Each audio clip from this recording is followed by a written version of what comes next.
Good afternoon, or no, it's afternoon, it's not evening yet. Thank you very much for coming to Eindhoven, taking the time to listen to all those fantastic speakers, and up to me to finalize a big line of great people about a story of the future. Not the future in common, but also your future.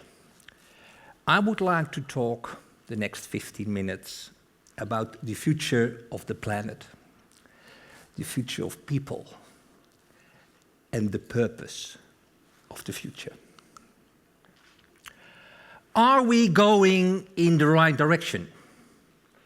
Is the planet, is society going in the right direction? Are you going in the right direction? Are you working on your master plan of life? And are you heading in the right direction? I think we all, as a group of people, I think we all, as the world, don't go in the right direction. Do you know that we invest in the Netherlands more money in Viagra and in breast enlargements than in research for Alzheimer? What does that mean? What does that bring? It brings us elderly homes around 2040 with a lot of women with fantastic great breasts. We will see gentlemen in a continuous state of excitement. But nobody can't remember what to do next.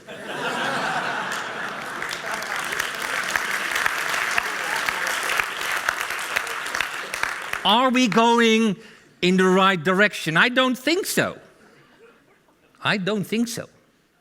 Do you know that only 10% of the people owns 19% of all valuable resources and assets? Do you know? Do you realize? What does it mean? Is that an example of going in the right direction? Or is that an example of that something's wrong? Do you know that if we were aliens and we were coming down in our spaceships on Earth, with all the knowledge we have today, that if we use that knowledge, that only 10% of the people have to work to bring prosperity to everybody? Are we going in the right direction? I don't think so. We have to reconsider.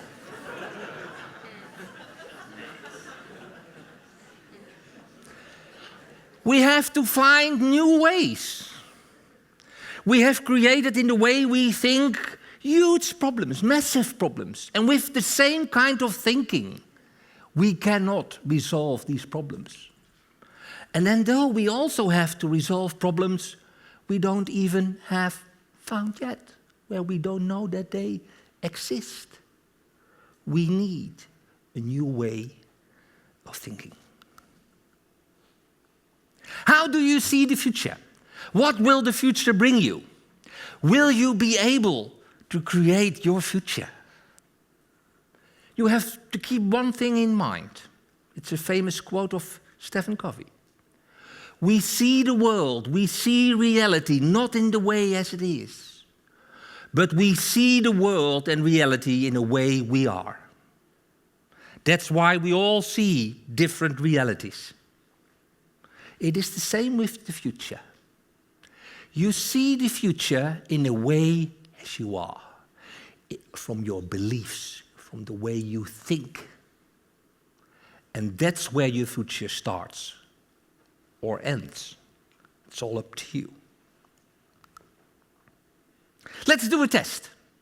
Let's do a test. Because if you look into the future, if you want to see the future, if you want to create a future by yourself, bringing you the things you expect and need, you have to let go everything you know. You have to let go your beliefs, your convictions, everything you own. That's difficult. That's extremely difficult for people. I would like to do a small test of just a few seconds. Close your eyes and think 3 seconds. Visualize hands-free calling. Do it. 2 seconds. 1, 2. Visualize hands-free calling. Here it is. Anybody got to this? You have to let go. Otherwise, you cannot see the future.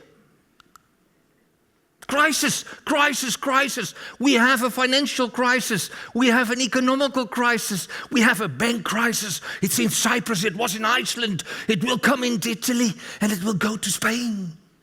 And when it gets to Spain, it will get to France. And it won't go to Belgium, but then maybe to Germany and to the Netherlands. Who thinks that we are in an economical crisis? Is there anybody here in this audience who doesn't go on a holiday this year because of a lack of money? Please raise your hand. 1, 2, 3. This is a terrible crisis. 3 people cannot go on a holiday. It's awful. Why don't we help these people with this huge crisis? It's a miracle. We think we are in a crisis. The good news is there is no financial crisis. There is not an economical crisis. It's all in our heads. So let's forget the financial crisis. The bad news is we have many crises. And the financial crisis is just one part of it. We have a system crisis. And we have and will face a bigger social crisis. We will see an energy crisis in the near future and a great, great disaster, an economical crisis, is coming towards us. Is it a crisis? Are they all crises? No, it's not. It is a transformation. It was just said by the speaker before me. It's about a transition. It's about a paradigm shift. This is a transformation to the next phase of our society. And because we are too stubborn, because we are too ignorant, because we are not willing enough to support this change, this transformation, we get help. Not by other people, but by nature, by an economical crisis. But let's look at a couple of these crises. An example of a system crisis. Europe is a system crisis. The problems we face in Europe is because of a system crisis. And that's because the politicians, it's because the system is demanding 3 things in a row in an end relationship. We would like to see globalization and economical growth. We are very, very keen on our democracy, and we don't want to compromise there. And we also think that our national interest is more important than the interest of the biggest society of Europe. That is a trilemma. We cannot create globalization and economical growth if we stick to our current way of democracy. We have to give some power to Brussels or to Strasbourg, or maybe in the near future to Berlin. And we have to give up some national interest to see and to facilitate economic growth and globalization. But only the politicians don't see it. Well, they see it, but they don't know how, because they want it all. And if you want all, you get nothing. We have another system crisis, and it's called our education system. We have a huge crisis in our educational system. I was talking this afternoon for the elite of the Dutch education industry at the summit at VNU. And there were all kind of inspectors in the room and professors and members of the board, 80 in total. And it was up to me as a starter, a keynote speaker, to make them aware of the crisis in education. And I told them, and that's what my belief is, that education systems today are stealing dreams from our children. We stigmatize mistakes, and we don't stimulate creativity. Failure is a way to success. Still, we stigmatize failure, which is stupid. It's a stupid system. It's an outdated system. It's in the hospital, intensive care, dying slowly. Do you know that if we look at youngsters at an age of 3 to 5 and we test their divergent thinking, 90% of them scores brilliant. Divergent thinking is needed to be creative. If you ask a child of 3 to 5 to get to examples of what you can do with a paperclip, he come up with 100 to 200 examples.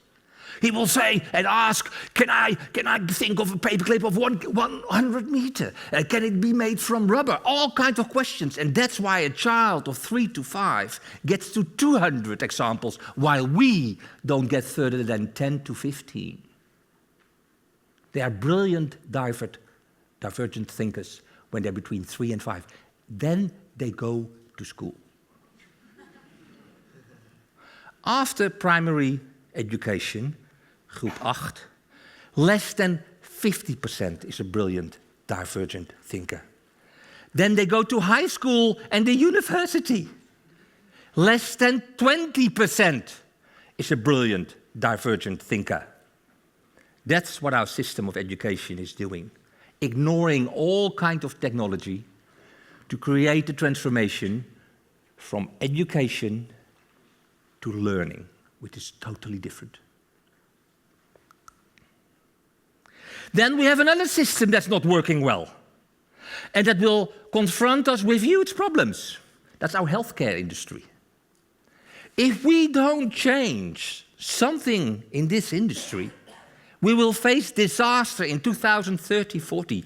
More than 40% of gross domestic product income will go to healthcare. We cannot afford this. That is a big disaster. So that's the system that's not working today. And we need change. If you go to university today, if you are in a university today, or your children who might go to the university within the next 10 years, we know that 25% of them will not find a job at all in 2020. And that more than 25% will find a job where he is not educated for or which he or she doesn't like. Is that a good system? In what kind of society do we live if we don't solve these kinds of problems? If we don't change our mindset? And the energy crisis, will there be an energy crisis when there is the end of oil? When is oil peak and what will happen with oil, my God? Can we drive cars? Will there be electricity in time? There will be no peak oil, my friends. There will be no end of oil and creating a crisis. The end of the ice era was not because of the end of ice. The end of the stone era was not because there was a lack of stone. The same here. The same here. What will create a crisis is the price of energy.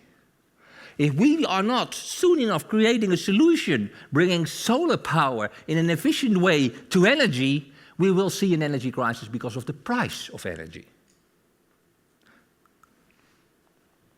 And then the ecological crisis. I read in the newspaper, I think it was 6 months ago, that the Arctic will be ice-free in the summer. So what? It's a pity for the polar bear. It's a shame for the penguin.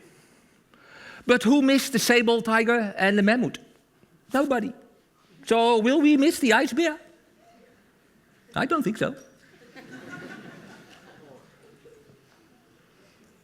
It's a metaphor, it's a joke. But it is horrible. It's horrible if you look behind the screen what it is meaning, what it is saying. If the Arctic is ice-free in 2020 in the summer, it will also mean that the tundras in Siberia will melt.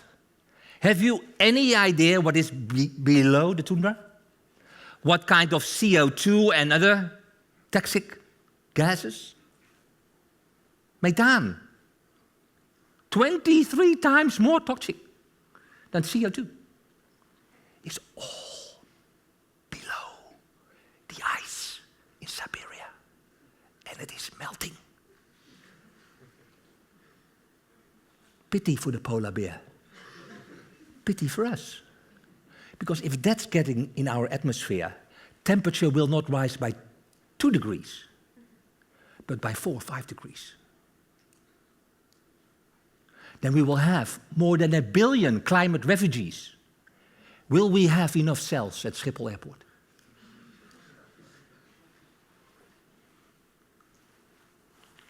These examples of crisis, together with global trends and technical revolutions, these 3 together, 4 crises, global trends, and the technical revolution creates the perfect storm, which helps us to transform to the next phase of society.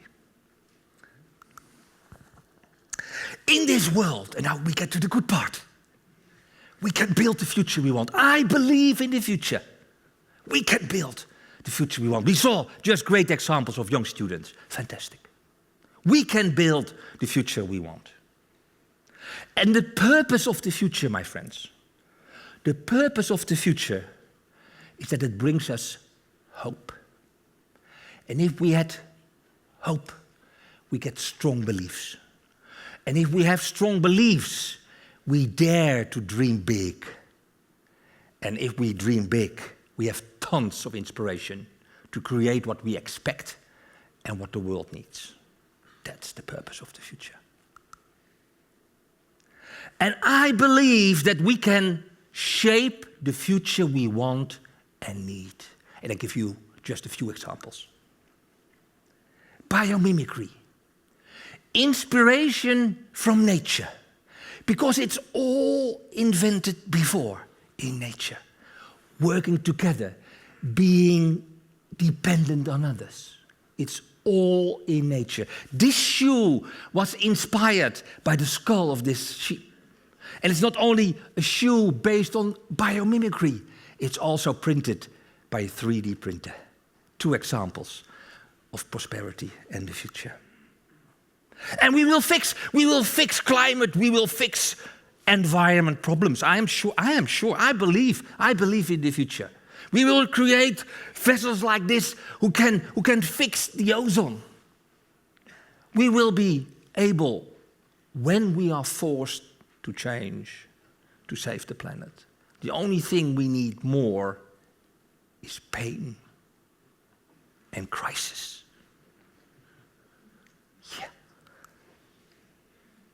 And energy. What about energy? Will there be enough energy? Yes, there will be. There is one renewable energy source, which is the sun.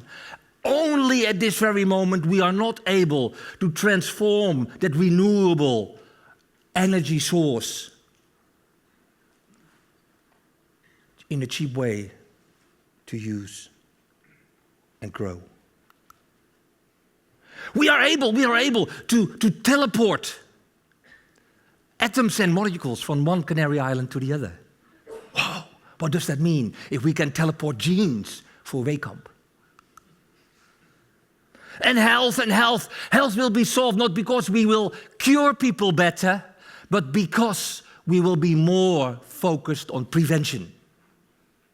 50% of cost in healthcare can be avoided if we start focusing on prevention. Nanotechnology will expand life to 125 years, and we will print 3D organs around 2020-25. Fantastic. I believe in the future. And learning for jobs that don't exist today is what education should do instead of learn for jobs that don't exist anymore. We can build the future we want. Only what we need are movers. The problem is we have 3 kinds of people. The immovables. The stubborn people who always blame others for their circumstances. And then we have the movables. Many are here in this audience. People who listen to change, are accepting change, adopt change, and will work together with others to be there in the change. And then we have the movers, those who create change. What are you? Are you immovable? Are you a movable? Or are you a mover? What does this story mean? What is the reflection you can get from this story? And what will be your impact? The real meaning, dear folks, the real meaning of this story is that you should think about what you want. And the good thing is that we all want the same. We all want happiness. We all want to die at an old age, very young, with a smile. That's what we want. We all want happiness. But if I ask you, who has a plan for happiness? Raise your hand. Who has a plan, a master plan for happiness? Less than 10%. The rest is just living without a plan. Living without knowing why. We all want the same. We all want happiness. Only very rare people have a plan to create happiness and to share happiness with others. What is your purpose? What is your purpose on earth? What is the purpose of your life? And how can you find purpose and passion to create a happy life and to create impact? And that is to discover and use the power of helping, sharing, and giving without expectations. I will end with a story how I create magical moments. As an example for you, how you can create magical moments. In the past 15 years, I was living on a small estate with 200,000 acres of land, woods and meadows. And I was bringing more money to it than it was returning to me. So I thought, what should I do as an entrepreneur with this estate? And a good friend of mine said, it's in the middle of the woods on the Veluwe. What you should do, Ruud, is start breeding taxus and rhododendrons. And that's what I did. I planted 15,000 taxus and 4,000 rhododendrons. I am not experienced at all. I had no idea what I was starting with. And they were this big, and they start growing, and then all kind of other small, filthy plants. So we have to shuffle. And I had to find people who helped me. And then they needed water, so I have to invest. And they were growing, and they got 1 meter and 2 meters and 3 meters and 80 centimeters wide. Fantastic. Time to sell. Time to bring them to the market, which I did from 2007. And then one day, a lady called, and she said, I just moved to Eerbeek, also on the Veluwe, and I am creating a therapy center. I bought a house, and on floor 1 and floor 2, I will live with my family. And downstairs, I will create my therapy center for youngsters. I would like to help youngsters to find a reason and a purpose in life. Youngsters with problems. I said, that's a great story, So why are you calling me? Well, I need 80 meters of taxus of 3 meters high to create a fence in my garden so that the children don't run on the street. So that's great news. For 80 meters, you need 160 taxus. And they cost around $85 each. Ting, ting, ting, ting. Ting, ting, ting, ting. Another holiday. And then he said to me, no. I cannot pay. Can I pay in terms of, let's say, for the next 50 years? And one mind said, what kind of woman is this? Ridiculous, stupid. But the other side, listen, you have 2 ears and 1 mouth. Listen. So I start asking questions. What are you doing? What is this therapy center going to do? And she starts telling a story about her objective, her purpose in life. And she stroked my heart. She was in my heart. And after 45 minutes of listening to her, I said, I give them to you. I don't want any money. Thank you. What I have to do in return? Nothing. Shall I bring brochures and folders around Gelderland so that you are the biggest, the best, and the most? No. But what I can do, you can do nothing. You can do nothing. And she said, can I hang up? Yes, you can hang up. And I said, one more thing. We also bring them, we will plant them in the ground. You will also get maintenance for 1 year for free from me. Thank you. I said, thank you by giving it to her. I hang up, I don't believe that, I hang up. And I said, one more thing, I just remind, you can do one thing. You can do one thing. One day somebody will knock your door. A woman will be there, a mother with 2 children. And these 2 children cannot be placed at your therapy center because you don't have the space. Then you look outside, look at the taxes, and you remember me, and you will accept these 2 in return. And I told my son and my wife and my daughter this story, and they said, stupid. And my son said, do you really think that this woman will do that? I said, yes, I think so. He said, you're ridiculous. I am going to check it in 3 months. So he went to her in 3 months, and he asked, did you do it? Yes, yes, yes. She said, I helped one family. Who?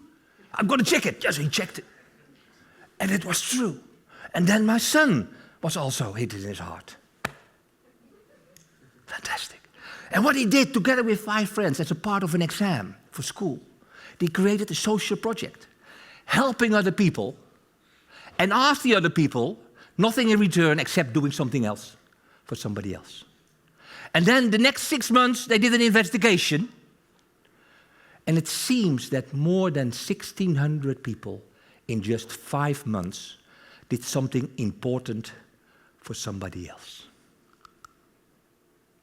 I could never adequately pay it back, so I just have to pay it forward. Never doubt, my friends, that a small group of thoughtful, committed people can change the world indeed. It's the only thing that ever was. So come on, movers. From awareness to dreams, from dreams to action, from action to movement. And then we might create a revolution. Thank you very much.